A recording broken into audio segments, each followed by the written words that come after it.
Hello, नमस्कार friend, Radhe Radhe, Ram Ram. कैसे हैं आप लोग? अच्छे होंगे और आपकी तैयारी जो है अच्छे लेवल की चल रही होगी। चलिए, मैं आज आपके लिए एक ये क्लास स्टार्ट करने जा रही हूँ जिसमें जीके जीएस हम कवर करवाएंगे और हमारी हर परीक्षा की दृष्टि से बहुत महत्वपूर्ण है। और जैसे कि पहले हम टॉपिक वाइज इसमें कवर करवाएंगे। पहले पॉलिटी करवाएंगे पूरा कंप्लीट, उसके बाद में हिस्ट्री करवाएंगे, उसके बाद में जियोग्राफी करवाएंगे, उसके बाद में यानी कि मेरा जीएस जितना भी है सारा कंप्लीट करवाने वाले हैं यहाँ पे। और ये वन लाइनर टाइप के क्वेश्चन हैं और इससे बाहर अगर वनडे एग्ज़ाम आप दे रहे हैं तो इससे बाहर एक भी क्वेश्चन आपका नहीं जाने वाला है। और आप लोग मेरे चैनल पे अगर नए हैं तो चैनल को सब्सक्राइब कर लीजिए, जिससे कि अगला वीडियो आए तो आपको तुरंत नोटिफिकेशन मिल जाए। और वीडियो को लाइक कीजिए और शेयर कीजिए, और चैनल पे नए हैं तो चैनल को सब्सक्राइब तो ज़रूर ही कीजिए। चलिए स्टार्ट करते हैं। भारतीय राज्य व्यवस्था, ठीक है, राज्य व्यवस्था, इंडियन पॉलिटी। तो पहले देखते हैं भारत का संवैधानिक विकास। अगर आप यूपीपी आरओ एआरओ मतलब जीएस से रिलेटेड कोई भी जो परीक्षाएं जिसमें जीएस आती है सभी के लिए बहुत इम्पोर्टेंट है। ये एनसीईआरटी बेस्ड क्वेश्चन है, क्वेश्चन आंसर हैं, ठीक है। और आप भी ये सारे अच्छे से तैयार कर लीजिए, इससे बाहर एक भी क्वेश्चन आपका नहीं जाने वाला, ठीक है। चलिए स्टार्ट करते हैं। रेगुलेटिंग एक्ट 1773 द्वारा सर्वोच्च न्यायालय की स्थापना कहाँ की गई थी, पूछ रहा है। बहुत बार ये क्वेश्चन पूछता है, वेरी इंपॉर्टेंट है, ठीक, वेरी वीआईपी यानी कि वीआईपी वेरी बहुत बार ये क्वेश्चन पूछता है। कौन सा? रेगुलेटिंग एक्ट 1773 द्वारा सर्वोच्च न्यायालय की स्थापना कहाँ की गई थी? तो ये कलकत्ता में की गई था 1774 ईस्वी में। रेगुलेटिंग एक्ट की स्थापना रेगुलेटिंग एक्ट 1773 द्वारा सर्वोच्च न्यायालय की स्थापना कलकत्ता में 1774 ईस्वी में की गई थी, ठीक है। अगला देखते हैं। भारतीयों को भारत के प्रशासन में भाग लेने का अधिकार किस अधिनियम के द्वारा प्राप्त हुआ है? देखिए यहाँ पे मैं आपको यूपी पुलिस के लिए जो है हिंदी की और जीएस के बहुत अच्छे से कवर करवाने वाली हूँ, हिंदी और जीएस आपका, ठीक है। अगर आप लोग चैनल पे नए हैं तो चैनल को सब्सक्राइब जरूर कर लीजिए, और आपके जानने वाले जो भी हैं यूपीपी और इसकी किसी भी चीज़ की तैयारी कर रहे हैं तो उनको आप शेयर कर दीजिए। भारतीयों को भारत के प्रशासन में भाग लेने का अधिकार किस अधिनियम के द्वारा प्राप्त हुआ है? तो चार्टर एक्ट 1833 के द्वारा प्राप्त हुआ है। किसके द्वारा? चार्टर एक्ट 1833 के द्वारा प्राप्त हुआ। भारतीय विधान परिषद को बजट पर बहस करने की शक्ति किस अधिनियम के द्वारा प्राप्त हुई है? तो बताइए किस अधिनियम के द्वारा प्राप्त हुई है? तो भारत परिषद अधिनियम 1892 के द्वारा प्राप्त हुई है, ठीक है। अगला क्वेश्चन। केंद्रीय विधानमंडल सर्वप्रथम किस अधिनियम के द्वारा द्विसदनी बनाया गया? केंद्रीय विधानमंडल सर्वप्रथम किस अधिनियम के द्वारा द्विसदनी बनाया गया? तो ये बनाया गया है 1919 के भारत शासन अधिनियम के द्वारा। 1919 के भारत शासन अधिनियम के द्वारा। और अगला क्वेश्चन है। भारत के राष्ट्रपति को अध्यादेश निर्गत करने की शक्ति मूलतः किस अधिनियम से प्रेरित है? तो भारत के राष्ट्रपति को अध्यादेश निर्गत करने की शक्ति मूलतः किस अधिनियम से प्रेरित है? तो ये भारत शासन अधिनियम 1935 से प्रेरित है, ठीक है। अगला देखते हैं। भारत का संवैधानिक विकास। देखिए भारत का संवैधानिक विकास देख लेते हैं। तो ईस्ट इंडिया कंपनी के अंतर्गत किसकी स्थापना हुई, ठीक है। और ब्रिटिश क्राउन के अंतर्गत किसकी स्थापना हुई? तो पहले ईस्ट इंडिया कंपनी के अंतर्गत देख लेते हैं। तो ईस्ट इंडिया कंपनी के अंतर्गत रेगुलेटिंग एक्ट 1773 में आया, फिर ब्रिटिश इंडिया एक्ट आया 1784 में, फिर चार्टर एक्ट आया 1793 में, ठीक है। फिर चार्टर एक्ट फिर 1813 में आया, फिर चार्टर एक्ट 1833 में आया, फिर चार्टर एक्ट 1853 में आया, ठीक है। अब इधर का देख लेते हैं। ब्रिटिश क्राउन के अंतर्गत भारत शासन अधिनियम आया 1858 में, और भारत परिषद अधिनियम आया 1861 में। भारत परिषद अधिनियम फिर आया 1892 में, फिर भारत परिषद अधिनियम आया 1909 ईस्वी में, ठीक है। और फिर भारत शासन अधिनियम 1919 में आया है। भारत शासन अधिनियम फिर 1935 में आया, फिर भारतीय स्वतंत्रता अधिनियम 1947 में आया, ठीक है। केंद्र में द्वैध शासन व्यवस्था किस अधिनियम के द्वारा लागू की गई है? तो केंद्र में द्वैध शासन व्यवस्था किस अधिनियम के द्वारा लागू की गई? तो ये भारत शासन अधिनियम 1935 के द्वारा लागू की गई है। ब्रिटिश भारत में किस अधिनियम में संघीय शासन का प्रावधान था? तो ब्रिटिश भारत में किस अधिनियम में संघीय शासन का प्रावधान था? तो भारत शासन अधिनियम 1935 के द्वारा शासन का प्रावधान था। ठीक है, अब देखते हैं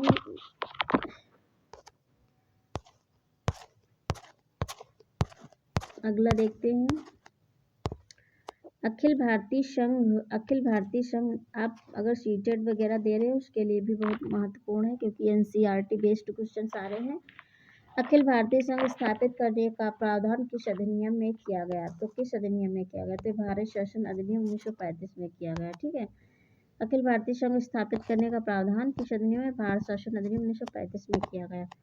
अब देखते हैं भारत में संविधान में केंद्र और राज्यों के मध्य किया गया शक्तियों का विभाजन भारत सरकार अधिनियम 1935 पर आधारित है। ठीक है, केंद्र राज्यों के मध्य किया गया शक्तियों का विभाजन जो है तो भारत सरकार अधिनियम 1935 पर आधारित है।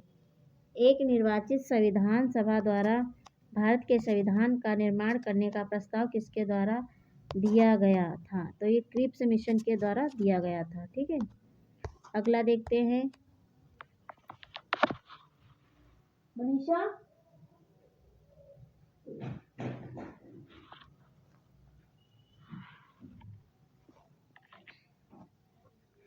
चलिए देखते हैं भारतीय संविधान सभा का गठन किसके अंतर्गत किया गया था? तो ये बहुत बार क्वेश्चन पूछा जाता है, भारतीय संविधान सभा का गठन किसके अंतर्गत किया गया था? तो कैबिनेट मिशन 1946 के अंतर्गत किया गया था। कैबिनेट मिशन द्वारा प्रस्तुत योजना के अनुसार संविधान सभा में प्रांतों के प्रतिनिधियों का निर्वाचन किस अनुपात में था? तो 10 लाख की जनसंख्या पर एक सदस्य था। ठीक है, 10 लाख की जनसंख्या पर एक सदस्य था। अगला देखते हैं भारतीय संविधान का निर्माण करने वाली संविधान सभा के सदस्यों का चुनाव किसके द्वारा किया गया था? भारतीय संविधान का निर्माण करने वाली संविधान सभा के सदस्यों का चुनाव किसके द्वारा किया गया था? तो यह किया गया था विभिन्न प्रांतों की विधानसभाओं के द्वारा। ठीक है, अगला देखते हैं अंतरिम सरकार 1946 में बनी। कब बनी अंतरिम सरकार? 1946 में। अब इसके सदस्य कौन थे और इनको कौन सा विभाग दिया गया था? तो यहाँ पे देख लेते हैं अंतरिम सरकार बनी थी 1946 में। इसके सदस्य और धारित विभाग इनका देख लेते हैं। तो जवाहरलाल नेहरू राष्ट्रमंडल संबंध तथा विदेशी मामले के मंत्री थे। ठीक है, और सरदार वल्लभ भाई पटेल थे गृह सूचना एवं प्रसारण मंत्री। जब अंतरिम सरकार बनी 1946 में, तब की बात है ये। डॉक्टर राजेंद्र प्रसाद थे खाद्य एवं कृषि मंत्री। ठीक है, और जॉन मथाई थे उद्योग एवं नागरिक आपूर्ति मंत्री। ठीक है, अगला देखते हैं जगजीवन राम जो थे वो श्रम मंत्री थे। ठीक है, सरदार बलदेव सिंह थे रक्षा मंत्री और लियाकत अली थे वित्त मंत्री। ठीक है, और सी राजगोपालाचारी थे शिक्षा एवं कला मंत्री। ठीक है, अब यहाँ पे एक पॉइंटेड हम देख लेते हैं। ये यहाँ पे लास्ट में एक लाइन दी हुई है, भारत शासन अधिनियम 1919 की समीक्षा करने के लिए वर्ष 1927 में साइमन कमीशन का गठन किया गया था। ठीक, भारत शासन अधिनियम 1919 की समीक्षा करने के लिए वर्ष 1927 में साइमन कमीशन का गठन किया गया। ये पूछता है कब सवाल कि साइमन कमीशन का गठन कब किया गया था और भारत में कब आया था, ये सब क्वेश्चन पूछता है। ठीक है, बहुत बार पूछता है। चलिए देखते हैं भारत की संविधान सभा की पहली बैठक कब हुई थी? Very very important. भारत की संविधान सभा की पहली बैठक कब हुई थी? तो ये कब हुई थी? ये हुई थी 9 दिसंबर 1946 को। कब हुई थी? 9 दिसंबर 1946 को। भारतीय संविधान का प्रथम प्रारूप first draft sir BN Rao को द्वारा तैयार किया गया था। ठीक है, किसके द्वारा? सर BN राव द्वारा। संविधान सभा का अस्थायी अध्यक्ष किसे चुना गया? स्थायी अध्यक्ष पूछ रहा है। ठीक है, तो ये अस्थायी चुना गया था सच्चिदानंद सिन्हा को, और स्थायी अध्यक्ष पूछ रहा है यहाँ पे, स्थायी अध्यक्ष किसे चुना गया था? तो ये चुना गया था डॉक्टर राजेंद्र प्रसाद को। ठीक है, और फिर देखते हैं अगला क्वेश्चन। संविधान सभा में पंडित नेहरू द्वारा उद्देश्य प्रस्ताव कब प्रस्तुत किया गया? वेरी इंपॉर्टेंट, बहुत बार क्वेश्चन पूछता है, ठीक है। 2021 पेट में पूछा गया था, और ये क्वेश्चन अभी पूछा गया था यूपी पुलिस में, ठीक है। तो उसमें ये आया था संविधान सभा का अध्यक्ष किसे चुना गया? स्थायी नहीं दिया था, ठीक है। तो अध्यक्ष अगर खाली ऐसे भी लिखा होता संविधान सभा का अध्यक्ष किसे चुना गया, तो भी राजेंद्र प्रसाद। अगर अस्थायी लगा होता तो सच्चिदानंद सिन्हा। तो इसमें कौन सा होगा? संविधान सभा में पंडित नेहरू द्वारा उद्देश्य प्रस्ताव कब प्रस्तुत किया गया? तो 13 दिसंबर 1946 को प्रस्तुत किया गया, ठीक है। नेहरू द्वारा प्रस्तुत उद्देश्य प्रस्ताव संविधान सभा में कब स्वीकृत हुआ था? ठीक, नेहरू द्वारा प्रस्तुत उद्देश्य प्रस्ताव संविधान सभा में कब स्वीकृत हुआ था? तो ये हुआ था 22 जनवरी 1947 को, ठीक है। और भारतीय संविधान के निर्माण काल में संविधान सभा के कुल कितने अधिवेशन हुए? भारतीय संविधान के निर्माण काल में संविधान सभा के कुल कितने अधिवेशन हुए थे? तो ये अधिवेशन हुए थे 12। कितने हुए थे? 12 अधिवेशन हुए थे। अगला देखते हैं, भारतीय संविधान के निर्माण में संविधान सभा को कितना समय लगा था? ये तो सभी को पता होगा, 2 वर्ष 11 माह 18 दिन का समय लगा था। भारतीय संविधान के निर्माण में संविधान सभा को कितना समय लगा? 2 वर्ष 11 माह 18 दिन का समय लगा। भारतीय संविधान में संवैधानिक सलाहकार कौन थे? तो कौन थे बताइए? भारतीय संविधान सभा में संवैधानिक सलाहकार कौन थे? सर BN राव थे, ठीक है। भारत की संविधान सभा ने वर्तमान रूप से राष्ट्रीय ध्वज को कब अपनाया? भारत की संविधान सभा ने वर्तमान रूप से राष्ट्रीय ध्वज को कब अपनाया? तो 22 जुलाई 1947 को अपनाया। कब अपनाया? 22 जुलाई 1947 को। अगर फ्रेंड आप लोग नए हैं चैनल पर तो चैनल को सब्सक्राइब जरूर कीजिए और वीडियो को अंत तक जरूर देखिए, बहुत अच्छे क्वेश्चन है, ठीक है। यहाँ से आपकी तैयारी बहुत अच्छी हो जाएगी, ठीक है। यहाँ पे ये कोई नहीं कि टाइम आपका वेस्ट हो रहा। अगर आप पूरा वीडियो अच्छे से देखते तो सारे क्वेश्चन मतलब बहुत कम समय में आपको तैयार हो जाएंगे, ठीक है। तो इसलिए आप लोग चैनल पे अगर नए हैं तो चैनल को सब्सक्राइब जरूर कर लीजिए, ठीक है। संविधान सभा की प्रथम बैठक की अध्यक्षता डॉक्टर सच्चिदानंद सिन्हा ने की, जो अस्थायी अध्यक्ष थे उन्होंने की थी, ठीक है। प्रथम बैठक की अध्यक्षता डॉक्टर सच्चिदानंद सिन्हा ने की थी, जो अस्थायी अध्यक्ष थे, ठीक है। भारत का संविधान कब स्वीकार किया गया? स्वीकार पूछ रहा है। भारत का संविधान कब स्वीकार किया गया? तो 26 नवंबर 1949 को स्वीकार किया गया।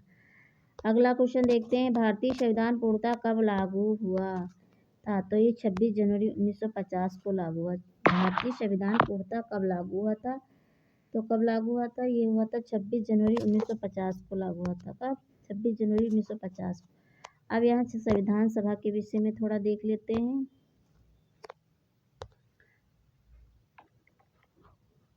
संविधान सभा कॉन्स्टिट्यूंट असेंबली, ठीक है।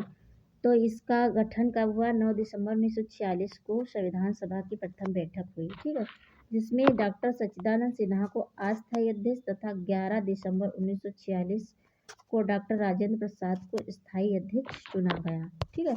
संविधान निर्माण का प्रारंभ 13 दिसंबर 1946 को पंडित जवाहरलाल नेहरू द्वारा उद्देश्य प्रस्ताव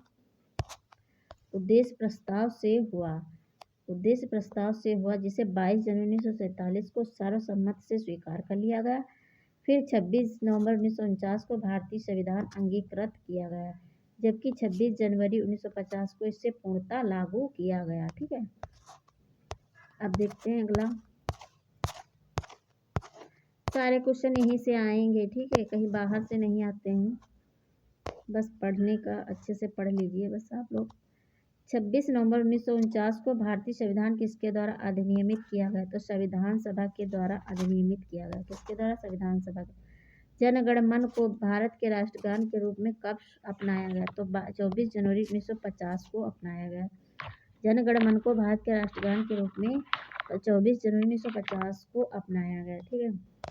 अगला देखते हैं, भारत सरकार द्वारा अशोक स्तंभ को राष्ट्रीय चिन्ह के रूप में कब अंगीकृत किया गया था? तो 26 जनवरी 1950 को अंगीकृत किया गया था।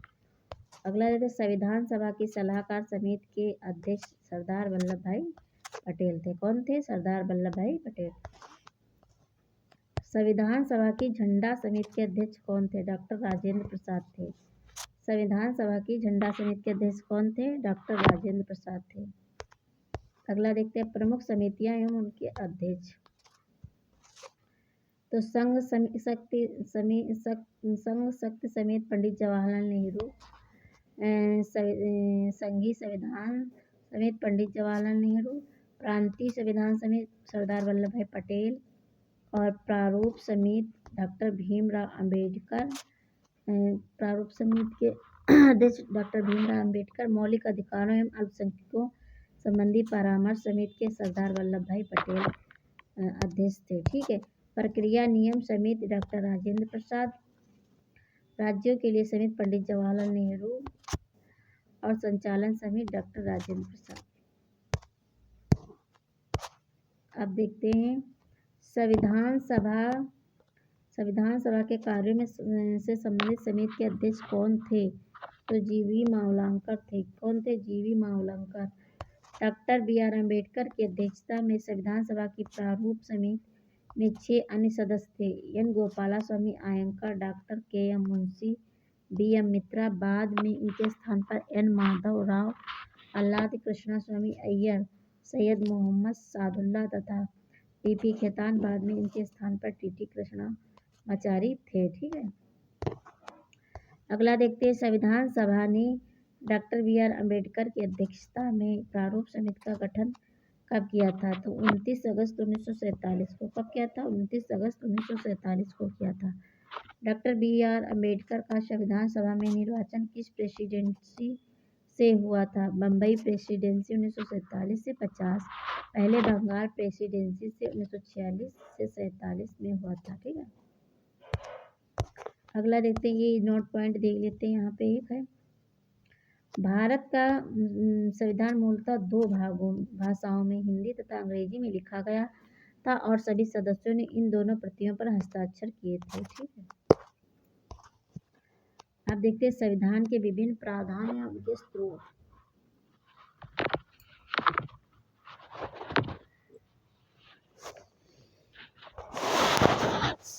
भारतीय संविधान के मौलिक कर्तव्यों, संविधान के विभिन्न प्रावधान और उनके स्रोत। भारतीय संविधान में मौलिक कर्तव्यों का विचार किस देश के संविधान से लिया गया? तो ये रूस के संविधान से पूछता है बहुत बार। मौलिक कर्तव्य कहाँ से लिए गए? तो रूस के संविधान से। भारतीय संविधान में राज्य के नीति निश्चित तत्वों की संकल्पना किस देश के संविधान से प्रेरित है? तो आयरलैंड से लिए गए हैं। ठीक है। भारतीय संविधान की प्रस्तावना में सम्मिलित स्वतंत्रता, समानता, बंधुत्व का सिद्धांत किस देश से लिया गया? तो फ्रांस से लिया गया। किससे लिया गया? फ्रांस से। भारत में न्यायिक पुनरावलोकन की संकल्पना किस देश के संविधान से ली गई? तो संयुक्त राज्य अमेरिका से ली गई है। अगला क्वेश्चन, भारतीय संविधान एक विशेष संविधान द्वारा निर्मित एवं लिखित संविधान है। इस दृष्टिकोण से भारतीय संविधान अमेरिकी संविधान के समतुल्य है। भारतीय संविधान में संवैधानिक संशोधन का प्रावधान किस देश से लिया गया? तो संवैधानिक संशोधन जो है दक्षिण अफ्रीका से लिया गया। कहाँ से लिया गया? दक्षिण अफ्रीका से। ठीक। अगला क्वेश्चन देखते हैं, भारत के संविधान में सम्मिलित आपातकालीन उपबंध किस देश के संविधान से लिए गए? तो जर्मनी के बीमर संविधान से। ठीक है।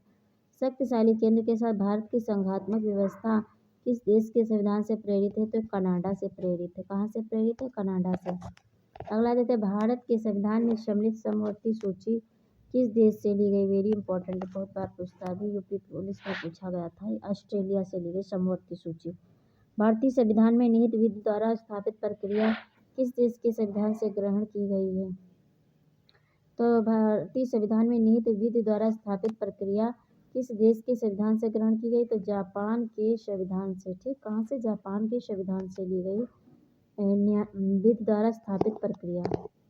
अगला देखते हैं, भारतीय संविधान की प्रस्तावना में सामाजिक, आर्थिक एवं राजनीतिक न्याय का आदर्श का प्रावधान किस देश के संविधान से प्रेरित है? तो रूस से प्रेरित। किससे? रूस से प्रेरित है। भारतीय संविधान में संसदीय विशेषाधिकार की संकल्पना किस देश के संविधान पर आधारित है? तो ये ब्रिटेन के संविधान पर आधारित है। अगला देखते हैं, ये बहुत बार पूछता है। संसदीय विशेषाधिकार ये पूछे तो जो है ब्रिटेन के संविधान से पर आधारित है संसदीय विशेषाधिकार। अगला,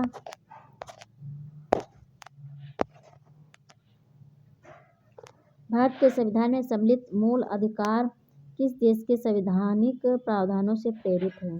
अच्छा, भारत के संविधान में सम्मिलित मूल अधिकार किस देश के संवैधानिक प्रावधानों से प्रेरित हैं? तो ये किससे प्रेरित है? ये संयुक्त राज्य अमेरिका से प्रेरित है। ठीक है, अगला क्वेश्चन देखते हैं। विभिन्न देशों के संविधानों से लिए गए प्रावधान यहाँ पे देख लेते हैं। ठीक है, ये बहुत बार पूछता है। तो संयुक्त राज्य अमेरिका से क्या क्या लिया गया है? तो ये लिए गए प्रस्तावना के शब्द हम भारत के लोग। ठीक है, मूल अधिकार लिए गए संयुक्त राज्य में, स्वतंत्र न्यायपालिका ली गई है और न्यायिक पुनरावलोकन लिया गया। सर्वोच्च न्यायालय एवं उच्च न्यायालय के न्यायाधीशों को पद से हटाए जाने की प्रक्रिया और राष्ट्रपति पर महाभियोग। ठीक है, राष्ट्रपति पर महाभियोग और जनहित याचिका, न्यायिक पुनरावलोकन प्रणाली, उपराष्ट्रपति का पद, यथोचित विधि प्रक्रिया, ये सभी संयुक्त राज्य अमेरिका से लिए गए हैं। अगला देखते हैं, ब्रिटेन के संविधान से क्या क्या लिया गया है? तो ब्रिटेन के संविधान से लिया विधि का शासन, संसदीय शासन प्रणाली, एकल नागरिकता, द्विसदनीय व्यवस्था, विधि निर्माण प्रक्रिया, सर्वाधिक मत के आधार पर चुनाव जीत का निर्णय, विधायिका में अध्यक्ष पद की भूमिका, संसदीय विशेषाधिकार, ये सभी ब्रिटेन के संविधान से लिए गए हैं। ठीक है, अगला देखते हैं, दक्षिण अफ्रीका के संविधान से क्या लिया गया है? संविधान संशोधन की प्रक्रिया, राज्यसभा के सदस्यों का निर्वाचन, ये सभी दक्षिण अफ्रीका के से लिया गया है। संविधान राज्यसभा के सदस्यों का निर्वाचन। ठीक है, अब कनाडा के संविधान से क्या लिया गया? सशक्त केंद्र के साथ संघीय व्यवस्था, शक्तियों का वितरण तथा अवशिष्ट शक्तियों का केंद्र में निहित होना, केंद्र द्वारा राज्यों में राज्यपाल की नियुक्ति, उच्चतम न्यायालय का परामर्शी न्याय निर्णयन और क्या संघात्मक विशेषताएं। ठीक है, संघात्मक विशेषताएं, ये सभी कनाडा के संविधान से लिया गया है। अब ऑस्ट्रेलिया के संविधान से देखते हैं, क्या बहुत बार पूछता है।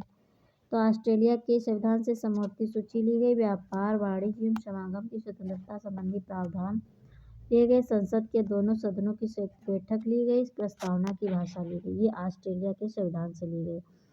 अगला देखते हैं, आयरलैंड के संविधान से क्या लिया गया? राज्य के नीतिगत तत्व, राष्ट्रपति की निर्वाचन पद्धति, राज्यसभा में सदस्यों का नामांकन, ये आयरलैंड के संविधान से लिए गए हैं। अगला देखते हैं, फ्रांस से क्या लिया गया? फ्रांस से लिया गणतंत्रात्मक व्यवस्था, स्वतंत्रता, समानता एवं बंधुत्व का सिद्धांत, ये फ्रांस से लिए गए। गणतंत्रात्मक व्यवस्था, स्वतंत्रता, समानता एवं बंधुत्व का सिद्धांत, ये फ्रांस से लिए गए। ठीक है, और रूस से क्या लिया गया? रूस से लिया गया मूल कर्तव्य, प्रस्तावना में सामाजिक, आर्थिक एवं राजनीतिक न्याय का आदर्श, ये सब रूस से लिए गए। और जर्मनी से क्या लिया? आपातकाल के समय मूल अधिकारों का स्थगन, ये जर्मनी से लिया गया। ठीक है, अगला देखते हैं, जापान से क्या लिया गया? तो विधि द्वारा स्थापित प्रक्रिया, यही लिया गया जापान से। अब थोड़ा ये पॉइंट देख लेते, भारतीय संविधान में विधि निर्माण प्रक्रिया ब्रिटेन से, जबकि विधि द्वारा स्थापित प्रक्रिया जापान से ली गई है। ठीक है, तो लिखा है भारतीय संविधान में विधि निर्माण प्रक्रिया जो है वो ब्रिटेन से, जबकि विधि द्वारा स्थापित प्रक्रिया जापान से ली गई है। चलिए देखते हैं, अब देखते हैं भारतीय संविधान के भाग। ठीक है, भारतीय संविधान के भाग, पार्ट्स ऑफ इंडियन कॉन्स्टिट्यूशन। ठीक है, तो भारतीय संविधान के भाग, पार्ट्स ऑफ इंडियन कॉन्स्टिट्यूशन, तो भारतीय संविधान के भाग, संबंधित विषय, उनसे संबंधित अनुच्छेद, तो भाग है और ये विषय है और ये उनसे संबंधित अनुच्छेद हैं।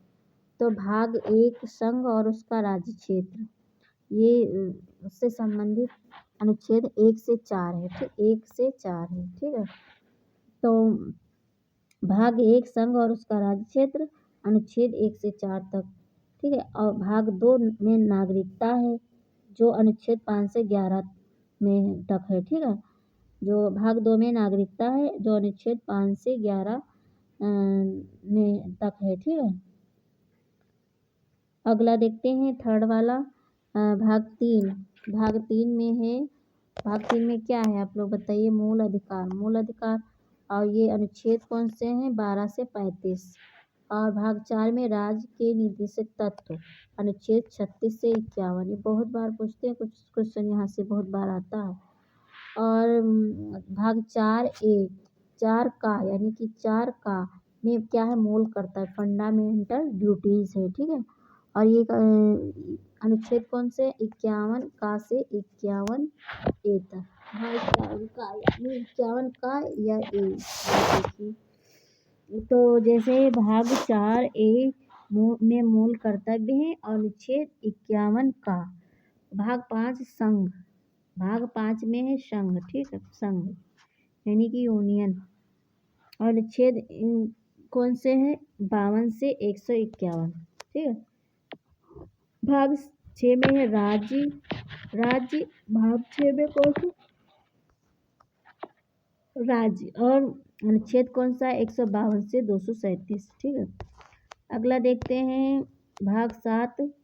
पहली अनुसूची में भाग ख के राज्य संविधान 7वें संविधान संशोधन अधिनियम 1956 के द्वारा निरसित, तो अनुच्छेद 238 निरसित, ठीक है। अगला देखते हैं भाग 8 केंद्र शासित। भाग 8 में क्या है? केंद्र शासित प्रदेश, अनुच्छेद 239 से 242 तक। और भाग 9 में है पंचायतें, बहुत बार पूछता क्वेश्चन, ठीक है, ये पंचायत। भाग 9 पंचायतें हैं, और इसका अनुच्छेद कौन सा? 243 से 243 अड़ा, 243 से 243 अड़ा। और भाग 9 का में है नगर पालिकाएं, ठीक है। और इसका अनुच्छेद कौन सा? 243 ता से लेकर 243 या छात्र, ठीक है। भाग 9 में है खा में है सहकारी समितियां। 9 खा में है, 9 खा में है सहकारी समितियां। तो इसमें अनुच्छेद कौन सा है? 243 या जा से 243 या ना, ठीक है। और भाग 10 में क्या है? भाग 10 में अनुसूचित और जनजाति क्षेत्र है, ठीक है। भाग 10 में अनुसूचित और भाग 10 में है अनुसूचित और जनजाति क्षेत्र। तो इसका अनुच्छेद कौन सा? 244 से 244 का। अनुच्छेद 11 में संघ और राज्यों के मध्य संबंध। अनुच्छेद 11 में क्या है? संघ और राज्यों के मध्य संबंध। तो और इसका अनुच्छेद कौन सा है? भाग 11 में क्या है? संघ और राज्यों के मध्य संबंध। और इसका अनुच्छेद कौन सा? 245 से 263, ठीक है। अगला देखते हैं भाग 12 में क्या है? वित्त संपत्ति सुविधाएं और वाद, ठीक है। और इसका अनुच्छेद कौन सा? 264 से 300 ए। और भाग 13 में है भारत के राज्य क्षेत्र के भीतर व्यापार वाणिज्य एवं समागम। और इसका अनुच्छेद कौन सा है? 301 से 307, ठीक है। और अगला है भाग 14 में क्या है भाई? भाग 14 में क्या है? संघ और राज्यों के अधीन सेवाएं, अनुच्छेद 308 से 323। और भाग 14 ए में अधिकरण है, अनुच्छेद 323 का से 323 खा, ठीक है। अब भाग 15 में क्या है? निर्वाचन क्या है? निर्वाचन, अनुच्छेद कौन सा? 324 से 329 का। और भाग 16 में क्या है? कुछ वर्गों के संबंध में विशेष उपबंध, अनुसूचित जातियों, अनुसूचित जनजातियों, पिछड़े वर्गों और आंग्ल भारतीयों के संबंध में विशेष उपबंध, ठीक है। और इसका अनुच्छेद कौन सा है? 330 से 342। भाग 17 में है राजभाषा, ऑफिशियल लैंग्वेज, ठीक है। और इसका अनुच्छेद कौन सा है? 343 से 351। और भाग 18 में क्या? आपात उपबंध, इमरजेंसी प्रोविजंस, ठीक है, प्रोविजंस। और इसका कौन सा अनुच्छेद है? 352 से 360। और भाग 19 में क्या है? प्रकीर्ण, मिसलेनियस, ठीक है। 19 में है प्रकीर्ण। और इसका अनुच्छेद कौन सा? 361 से 367। और भाग 20 में क्या है? संविधान का संशोधन। तो अनुच्छेद कौन सा है संविधान का संशोधन? 368। और अनुच्छेद 21 में अस्थायी संक्रमणकालीन और विशेष उपबंध है। और अनुच्छेद 369 से 392। अगला देखते हैं भाग 22 में क्या है। संक्षिप्त नाम प्रारंभ हिंदी में प्राधिकृत पाठ और निरीक्षण। तो अनुच्छेद कौन सा 393 से 395। अब यहाँ पे यही देख लेते हैं। इसके यहाँ भारतीय संविधान में भाग 11 का अध्याय 1 संघ और राज्यों के मध्य विधायी संबंधों को दर्शाता है। क्या कह रहा है? भारतीय संविधान के भाग 11 का अध्याय 1 संघ और राज्यों के मध्य विधायी संबंधों को दर्शाता है। ठीक है, चलिए आज के लिए फ्रेंड इतना ही। अगर आप लोग चैनल पे नए हैं तो चैनल को सब्सक्राइब कीजिए और कमेंट में बताइए अगर आपको इसी तरह के रेगुलर वीडियो चाहिए तो। ठीक है, तो मैं ये सीरीज स्टार्ट करूं। बहुत अच्छी है, जीके जीएस आपका इससे बाहर नहीं जाने वाला एक भी क्वेश्चन। ओके, आप वनडे एग्ज़ाम के लिए मान के चलिए, अगर ये पूरा कवर कर लेते हैं तो इससे बाहर एक भी क्वेश्चन नहीं जाए। थैंक्स फॉर वॉचिंग फ्रेंड, नमस्कार, बाय बाय।